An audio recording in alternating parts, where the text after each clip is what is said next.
πράγματα. Με την πρώτη σύλληψη 13χρονου μαθητή η ένταση κορυφώθηκε. Ομάδες νεαρών εξαπολύουν βόμβες μολότοφ και πέτρες που η αστυνομική λοιπόν είμαστε εμείς που έχουμε πάλι την οργή. Είμαστε εμείς που δεν ξεκουραστήκαμε κι ας ήταν Κυριακή. Εμείς πάμε με πιάνεις, δεν ήσουν εκεί ούτε κι αντάμωση στο επόμενο πρωί ένα μαθητή εμείς. Είμαστε εμείς που κρυψάμε τον ουρανό, κάναμε νύχτα κάθε μέρα, κάθε στον οφρουνό μας από πέτρες βροχή. Δεν πρόκειται για προσευχή, όχι που κάθε καταπιεσμένος πια δεν συγκρατεί.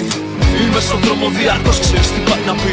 Πως προφανώς δεν έχω μόνο την οργή, έχω το πείσμα, το θάρρος, το φόβο να νικήσω και να ολοκληρώ στρατό από γουρούνια να αντιμετωπίσω. Κι αν δεν ανατριχιάζεις τώρα όπως εγώ είναι που είμαστε φτιαγμένοι από άλλο υλικό. Εγώ τις πέτρες μου τις πέταξα όλες εκεί που πρέπει. Εσύ μια πήρες και βάλες στο στήθος σου. Χρέωσέ μας την επιλογή να πενθούμε πολεμώντας δίχως τέλος η ταχύ. Να υπάρχουμε σε πείσμα τον καιρό, να τσικλάμε από μηνάδια γερασμένο συνθηκό.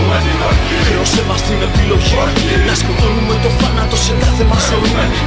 Κάνουμε όνειρα με μάτια ανοιχτά, ενσαρκώνουμε τους άλλους εφιάλτες σας ξανά. Και τώρα που βρίσκουνε καινούργιους στρατούς, τολμάνε και εκδικούνται την εξέγερση. Μ' ακούς αν ακούς κι αν όσα έζησες θυμάς μη σταματάς. Έχουμε πόλεμο πάντα σταματά, ικτονά ζητάς καμουφλάζ. Κάθε συγχωρού χάρτη προστίχης ανακοχής. Ζούμε το κυνήγι μαγισσών της νέας εποχής. Ζούμε με τους φίλους μας να είναι στη φυλακή. Άλλοι επικηρυγμένοι κι άλλοι αιώνια ζωντανοί. Γιατί χτυπάνε έναν να τρομάξουν 100.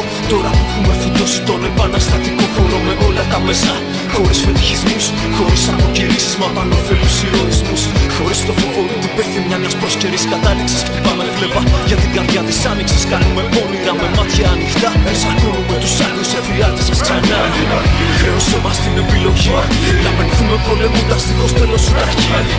Να υπάρχουμε σε πείσμα τον καιρό, να τσικλάμε από μηνάρια γερασμένων συνθηκών. Χρέωσέ μας την επιλογή να πενθούμε πολεμώντας δίχως τέλος η ταχύ.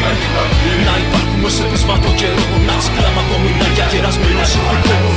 Χρέωσέ μας την επιλογή να σκοτώνουμε το θάνατο σε κάθε μας ζωή. Κάνουμε όνειρα με μάτια ανοιχτά, ενσαρκώνουμε τους άλλους εφιάλτες σας ξανά. Λοιπόν, είμαστε απλά μια όμορφη εικόνα από το μέλλον. Από εκείνους που τη βάρκιζα δεν αναγνώρισαν ποτέ. Γιατί κανένας Δεκέμβρης δεν τέλειωσε ποτέ. Τα αντίπαλα στρατόπεδα χωρίζονται ξανά.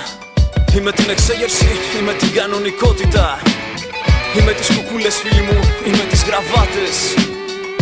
Hasta la muerte, mis amigos. Ή πιο απλά, ραντεβού στα γουναράδικα.